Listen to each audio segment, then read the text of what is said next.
My brother's fiance called me at 11 p.m. 2 nights before the wedding and said, "I need to tell you something before you stand up there for him. I need to back up." My brother Wes had been with Dana for 4 years, and I'd been his best man since about week 3 of it, because that's just who we are. I'd written a speech. I'd been rewriting it since March. I had the rings in a box in my sock drawer, and I checked on them like they were alive. I was the one who told him to marry her. Our dad walked out when we were kids, and Wes has spent his whole life terrified he'd turn into that man.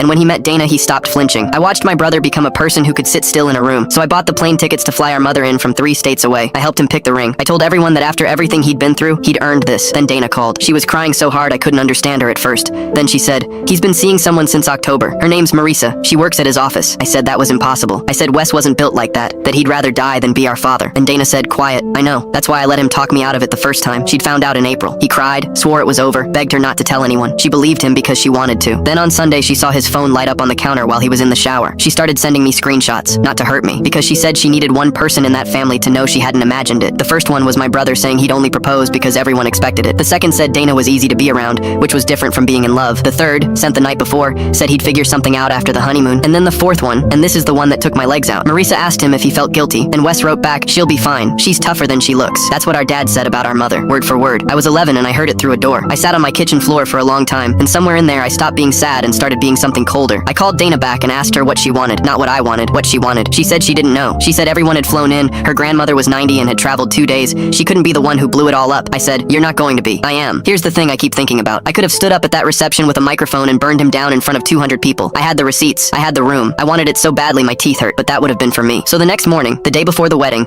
I drove to my brother's apartment at 7 a.m. and let myself in with the key I've had for 6 years. He was making coffee. He turned around and saw my face and he knew. He knew instantly. I've never seen a person's whole body understand something that fast. I put my phone on the counter with the 4th message on the screen, the one about our mother. I didn't say anything. He looked at it and he sat down on the floor of his own kitchen, and my brother, who did not cry at our grandfather's funeral, made a sound I've never heard from him. I said, "You have until noon. You call every person who got on a plane for you, and you tell them yourself. You call her parents. Then you go tell Dana to her face what you did, and you take whatever she gives you, and you don't defend yourself once." He said, "I can't." I said, "Dad couldn't either." He made the calls, all of them. Our mother, first. I sat there and listened to him do it, and I did not help him once. Dana didn't take him back. She stood in the hotel lobby and let him say all of it, and then she picked up her bag and left, and her grandmother, 90 years old, 2 days of travel, walked out beside her without looking at him. That was 14 months ago. Wes lost Marisa too, about a week after. Turns out she liked it better when it was a secret. He's been in therapy since August. He calls our mother on Sundays now, which he never did. He hasn't asked me to forgive him, which is the only reason I'm starting to. Dana texted me on what would have been their anniversary. "Just thank you for not letting me marry him. People keep telling me I should have destroyed him at that reception, that he deserved it, that it would have been perfect. But my brother spent his whole life afraid he'd become the man who walked out on us. I wasn't going to hand him a stage and let him become the man who got dragged out. I made him walk out on his own, in daylight, and tell the truth with his own mouth. That's the only thing that was ever going to save him. And I didn't do it for him. I did it for the 11-year-old kid who heard it through a door."